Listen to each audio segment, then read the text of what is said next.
schizoid personality disorder. I'm just doing this to illustrate the minor tinkering that's happened over the course of 33 years. So this is our DSM-4 and then DSM-4-TR criteria, and then as I mentioned, then nothing changed in DSM-5. They're identical wording.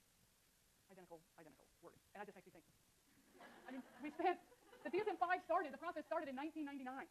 Really, we can't, there hasn't been any important research that has happened to suggest that we would know more about diagnostic criteria for personality disorders. Let me talk about the diagnostic overlap issue that is still persisting, largely because there is no change.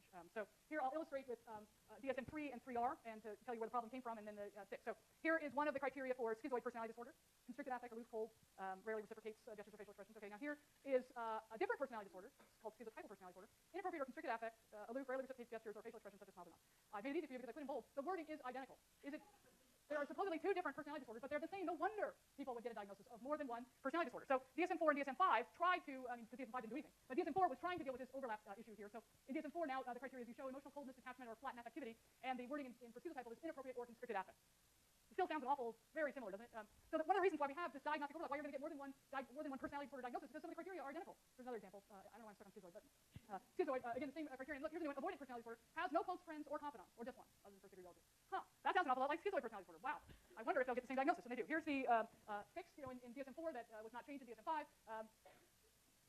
A little bit of a change. So now there's at least something about avoidant personality disorder that suggests maybe the reason people don't want to be around other people is unless they know that they're going to be liked, then they'll be around people. Otherwise, they avoid people. Whereas in schizoid, it just says they're not around other people. It doesn't really give a reason why. So then maybe you could try to make some separation between those 2.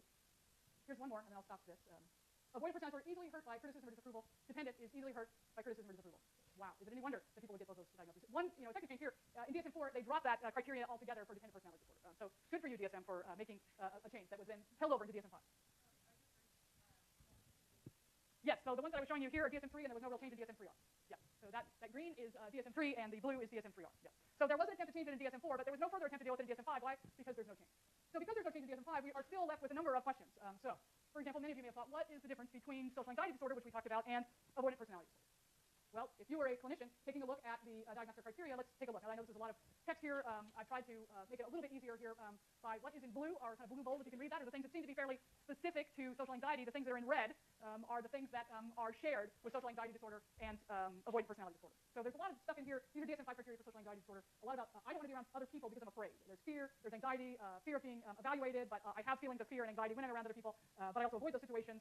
Or if I'm in a situation with people where I'm feeling a lot of fear and anxiety. So you can see, appropriately so, social anxiety is being around other people provokes a lot of fear, a lot of anxiety. So here's what avoidant personality. There's not really any mention in these criteria of fear, but there is this idea of avoidance. So that is, that should be, I guess, it's called avoidant personality disorder. But the criteria are a little bit different. There's not something about fear and anxiety that is a hallmark of avoidant personality disorder. The one thing that they share is this fear of being negatively evaluated by others. So in that sense, avoidant personality disorder shares a feature with social anxiety disorder. But in avoidant personality disorder, that's most of what characterizes it. It's all about the approval of others, about being rejected by others, about others' views of me, not being liked. All that's really the essence of avoidant personality disorder, not the fear and anxiety, where people actually experience fear and anxiety in the presence of other people. Still a super subtle distinction to make. Now, I think a responsible mental health professional should be able to make this distinction, but on the surface, it requires a careful assessment because on the surface, they don't sound all that different.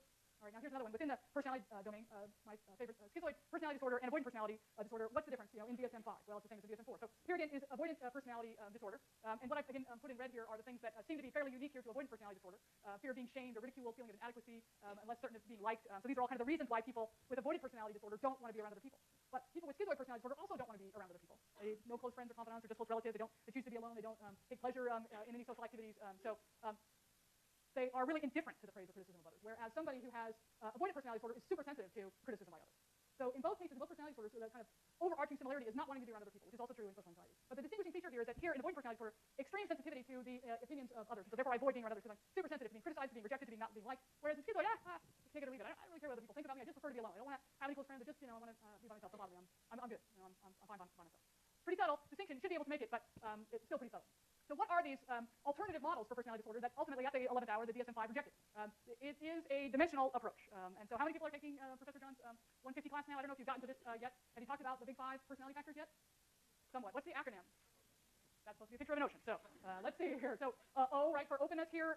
This factor, on one end, people are very down to earth, imaginative. At the other end, people who are very low in openness and not uncreative. At the high end, you'd be very creative. What's the C? Conscientiousness, right? So somebody who's not very conscientious would be lazy. Somebody who is would be very hardworking. Low in conscientiousness, very aimless. High in conscientiousness, you'd be very ambitious. What's the E? Extroversion, thank you. So somebody who's not very extroverted is very reserved, quiet, keeps to themselves. Sounds a little bit like avoidant personality disorder, maybe schizoid personality disorder. Somebody high extroversion, very affectionate, talkative, likes to be around other people. A, agreeableness, right? So somebody who's not very agreeable is kind of ruthless, suspicious. Maybe that sounds a little like maybe paranoid personality disorder. Or somebody who's agreeable, soft-hearted, trusting. And the N, neuroticism, right? So somebody who's not very high in neuroticism would be calm, kind of unemotional maybe, or somebody high in neuroticism, worry. Emotional, we talked about neuroticism in the chapter on anxiety disorders. That's a general dispositional factor that's consistent with having a lot of anxiety. There are lots of ways to measure the big five factors. So here's one of them. Of course, Oliver John developed one of the most widely used personality instrument, the big five inventory, cited more than any other personality inventory in the world.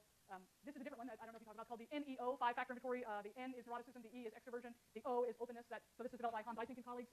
And when they first developed the measure, they were only really talking about three factors, and then they realized that people like Goldberg and Norman and Oliver John were right. Yeah, there are five factors. So they revised their measure and they added something for agreeableness and conscientiousness. So here are just some examples of items here, what you would rate this on a 1 to 5 scale. So we'll just see if you guys can figure out. So I'm not a worrier. What do you think that would be? Neuroticism, right? I like to have a lot of people around me, right? I don't like to waste my time daydreaming. Openness. I try to be courteous to everyone I meet. Agreeableness, right? And then I keep my belongings clean. Conscientiousness, right? So there have been lots and lots, I wish I could give you an exact number, but I can't. But just when I say lots, I mean lots, of papers that have been written about conceptualizing the personality disorders according to these five factors. There's oodles of research that supports the five-factor model as conceptualizing personality. If you go through the dictionary, and that's what people did in 1963, Norman did that, it's been done again in the 2000s, because our words and our vernacular changes, but the 7,000 words or so that you could pull from a dictionary that describe different characteristics of personality, you put them into a computer program and it spits out five factors. So no matter how you slice and dice our language, and even in a different language, these five factors capture what we conceptualize as the human personality. And so if your personality is disordered, why don't we conceptualize it as some problems, maladaptive versions of these five factors? An excellent question. We should be doing that. In fact, there was a whole big line of research that's been going for the past 10 years in the development of DSM-5 to come up with this alternative model based on these dimensions as a way of characterizing the personality disorders. Everybody thought the train had left the station. This is what we're going to do, and then they didn't do it at the last second. Now, why? Well, some people, I think, suggest that, and this is true in the DSM-5, one of the key aspects of DSM-5 is what's called its clinical utility. It needs to be useful for clinicians. Clinicians need to be able to use it. It has to be helpful for a clinician to use. And clinicians tend to think more in terms of categories. You've got somebody who's ill, they come to see you. What category, do they fit in? That's how, human beings in general, we like to think in terms of categories. We just do that. That's a kind of an interesting feature of the human mind, to categorize things around us. If I put a bunch of office supplies, out here randomly on the table, you guys would sort them into categories. We don't like disarray. And so our mind works this way. And clinicians, it's not somebody, they didn't need a symptom, I need to give them a diagnosis. A diagnosis is a category, so I need to give them a category. And so the fear, I think, was that because we just tend to think in categories, we're so used to giving you a diagnosis. Well, this is your diagnosis is borderline personality disorder. That is just more useful for a clinician. Perhaps I don't think there was much attention paid to what might be useful for the person getting the diagnosis, but for the clinician anyway, to say, well, you have borderline personality disorder, rather than saying, and it certainly would be a little bit more wordy to say, well, you've got this combination of really high in extroversion, but you're also very low in agreeableness, high in neuroticism, low in conscientiousness, and low in openness. That might describe the big five, kind of profile in an oversimplified way of what borderline personality disorder might look like. So it's certainly easier to say borderline personality disorder, isn't it, than to say, well, you're high in extroversion, but also high in neuroticism, and you're low in openness and conscientiousness and agreeableness. So just, what does that mean? That's kind of hard to explain. Now I got to explain to the person in my office what the heck these five factors are. Whereas if I can just say borderline personality disorder, that's easy peasy, call it a day. That assumes, of course, that somebody who's sitting in your office and that's you have borderline personality disorder. Oh, great. But then you're going to be like, oh, but wait, what's borderline personality disorder? Like, border, I'm on the border of what? Border between Canada and the United States, or what am I on the border? What does borderline mean? Whereas if you say, most people are probably more familiar, aren't they, with extroversion? You're very outgoing, but you worry a lot. You've got a lot of anxiety, and you have difficulty with other people. That would be low in agreeableness. And conscientiousness, just not always thinking things through, maybe a little impulsive. And openness, you tend to be kind of rigid and want things to go a certain way. That makes sense, doesn't it? More than saying borderline, which is the most ill-named category in the world. I don't know. So I wonder if just keeping these categories is more an exercise in clinical futility, not utility, particularly because DSM-5 acknowledges numerous shortcomings of the current approach to personality disorders. Again, nothing changed. You can see that I'm not particularly happy with the DSM-5 over this. As I just don't think we have science that is ready. We're ready to embrace dimensions, and they just chickened out at the last minute. Okay, yes. So what's stopping a group of psychologists today from getting together, creating their own Saying what is keeping a group of psychologists today from getting together and creating their own diagnostic system, their own book? Nothing. In fact, there is the answer. There are a group of psychologists that have been working hard. There were 3 psychologists on the work group for the development of personality disorders that are world-renowned experts. Leanna Clark, University of Iowa, Bob Kruger, University of Minnesota, who've done eons of research. So they could get together and create their own. In fact, Leanna Clark has developed her own measure of personality disorders, not a book like a diagnostic system. But the truth is that there are many psychologists who do conceptualize and do assess personality using this kind of dimensional approach. They have created their own, the anti-DSM-5 for personality disorders book. But I think that they were really quite infuriated that they had put in this work for 10 years, thinking that the diagnostic system was finally going to embrace the research that supports this approach, and then just didn't. So I think from a clinical perspective, many people, psychologists more than psychiatrists, do assess personality in this way and think about personality disorders in this way. What is in this section 3 of the DSM-5, this developing emerging models, there is an inventory of personality, inventory for DSM that is a way to conceptualize and assess personality according to the dimension. So they've at least incorporated that. But it's kind of like what was the appendix in DSM-4, kind of the wasteland of the DSM, or I got a little extra time. Let's see what's in the appendix. It's kind of here, like, oh, what's emerging? I don't have time for emerging. I've got people now, so I got to go with what we're supposed to do in section 2 with the disorders. Somebody else had a question a while ago, but I don't know if we still do.